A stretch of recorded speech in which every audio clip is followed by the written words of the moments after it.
And I would like to quote our next speaker, who once mentioned that he wants to spread peace, humanity, and friendship with no artificial boundaries through his music.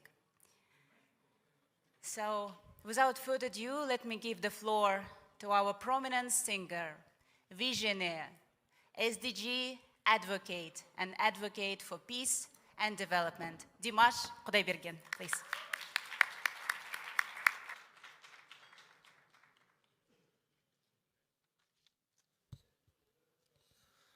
Ассалаумағалейкум, құрметті жиналған қауым. Ең алғашқы кіріспе сөзімді сіздердің рұқсаттарыңызбен Мұхаммед Хайдар Дулатидің сөзімен бастауға рұқсат етіңіздер. Сен әлемді жаулап алма, өйткені онда сансыз қайғы қасірет бар. Сен одан да адамның жан дүниесін меңгер. Ол жерде қаншама әлем бар екенін көресің дейді. Бейбітшілік адамзаттың ең ұлы, ең асыл құндылығы екендігі сөзсіз. Күллі әлемдегі тыныштықтың, бейбітшіліктің ең басты кілті сары майдан қыл суырғандай саяси дипломатия, адами қарым-қатынас, мемлекетаралық сыйластық. Бір мемлекеттің басқа мемлекеттің территориялық тұтастығын, ішкі саясатын құрметтеуі, ғалымдардың зерттеуіндегі адамзат тарихы алғаш рет хатқа түскеннен бергі кезеңге көз жүгіртсек, соңғы мыңдаған жыл ішінде, яғни атап айтқанда 5,5 мың жыл ішінде адам баласы 292 жыл ғана тыныштықта өмір сүрген деседі. Бұл өкінішті жайт адамзат санасының бағзы замандардан бері көп өзгермегендігінің көрсеткіші деп білем. Әлі күнге дейін талай елдер соғыс зардабын тартып, экономикасы, руханияты құлдырап жатыр. Талай жазықсыз жандар сол зұлматтың зардабын шегуде. Мұның барлығы бейбітшілік кеткен жерді берекесіздік жайлайтындығының айғағы. Соғыс отын тұтатпау, бейбітшілік үшін күресу қазіргі 21 ғасырдың да ең өзекті мәселесінің бірі болып тұр. Біз неліктен мыңдаған жылдар бойы тату ғұмыр кешуді үйрене алмай келеміз? Осы сұрақ мені көптен бері мазалайды. Біз бір жағадан бас, бір жеңнен қол шығарып, жалпы адамзаттың ортақ мүддесі үшін неге біріге алмай келеміз? Бізге не жетіспейді сонда? Жалпы арандатып, үгіттеушілердің құйтырқы әрекеттері арқылы ел мен елдің арасына сызат түсіріп, жауластырып, өз амбицияларын жүзеге асыру мақсатында мыңдаған жандарды өлімге айдап жатқан соғыс құмарлықты қалай тоқтатамыз? Біз ол үшін не істеуіміз керек? Адам өмірін адам өлімімен құтқару, ол ешқандай да құтқару емес, ол тек сылтау. Шын мәнінде, адам өмірін адам өлімімен құтқару деген ойға қонымсыз, миға сыйымсыз нәрсе. Соның бәрін біле тұра, әлі күнге дейін нәсілге бөлініп, дінаралық соғыс, ұлтаралық келіспеушіліктер белең алып тұрған заманда өмір сүріп келе жатырмыз. Адамзат бұл өмірде жаратушының емтиханынан өтіп жатқандығын ұмытып, пенделік тірліктен, кеудем соқ, өр көкіректіктен арыла алмай келеді. Шексіз амбициясымен соғыс бастап жүрген, өздерін ұлы санайтын кейбір держава басшылары басқа мемлекеттің ішкі тірлігіне араласып, олардың қалай өмір сүруін неге шешуі керек? Олар құдай емес қой?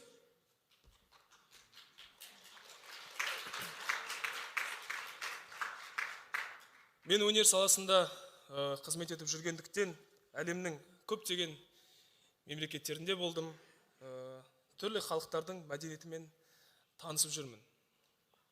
Осы уақыт аралығында түсінгенім, кім қалай ойласа да халықтың жаманы жоқ. Ұлттың жаманы болмайды негізінде.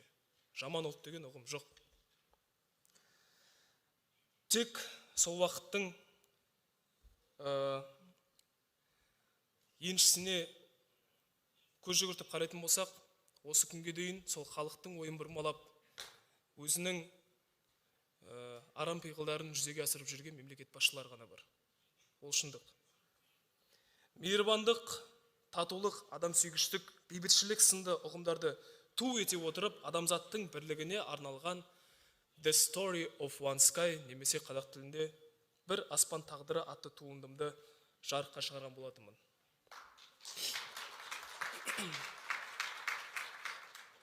Айтпағым, біз бәріміз нәсілге, ұлтқа, дінге, түрлі мемлекеттерге бөлінеміз. Бірақ біз бәрімізге ортақ жер ананың баласы екендігімізді ұмытпауымыз тиіс. Біз бәріміз бір аспан астында өмір сүріп жатырмыз. Бірде-бір қасиетті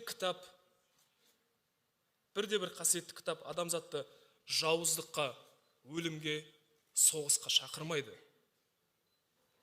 Дінаралық соғыстың қайдан туындап жатқаны мен үшін түсініксіз. Неге десеңіз, бірде-бір қасиетті кітапта адамды қанауға, адамды өлтіруге үгіттейтін, насихаттайтын тармақ жоқ. Ересектердің қателігі үшін біздің өскелең ұрпағымыз, сәбилеріміз зардап шекпеуі тиіс деп ойлаймын. Осы себепті біз дүрдаразыққа жол бермей, әрқашанда достаса алуымыз қажет. Адамзат пен әлемнің ертеңі бүгінгі біздің қолымызда. Біз бір үйдің, бір мекеннің, бір аспанның перзентіміз. Осы уақытқа дейін түсінгенім, көп деген тұста біздер ересек адамдар өзімізді сәбилерден ақылды санаймыз. Сәбилерге көп нәрсені үйретіп жатамыз. Білім беру мақсатында, басқасында дүниелер мақсатында оларға білім беріп, олардан өзімізді ақылды санаймыз. Бірақ бір ғана сұраққа жауап берсеңіздер. 2-3 адамның кесірінен әлем бойынша миллиондаған сәбилер дүние салып жатыр. 2-3 сәбидің кесірінен әлем бойынша миллиондаған ересектердің дүние салғанын ешқашанда естімегенбіз. Сонда кім ақылды? Біздер ма, әлде сәбилер ме? Біз бір үйдің, бір мекеннің, бір аспанның перзентіміз, тағы да қайталап айтқым келеді. Ендеше менің бір аспан тағдыры деп аталатын шығармама арнайы түсірілген бейнебаянымды көруге шақырамын. Қабыл алыңыздар, назарларыңызға көптен көп рахмет.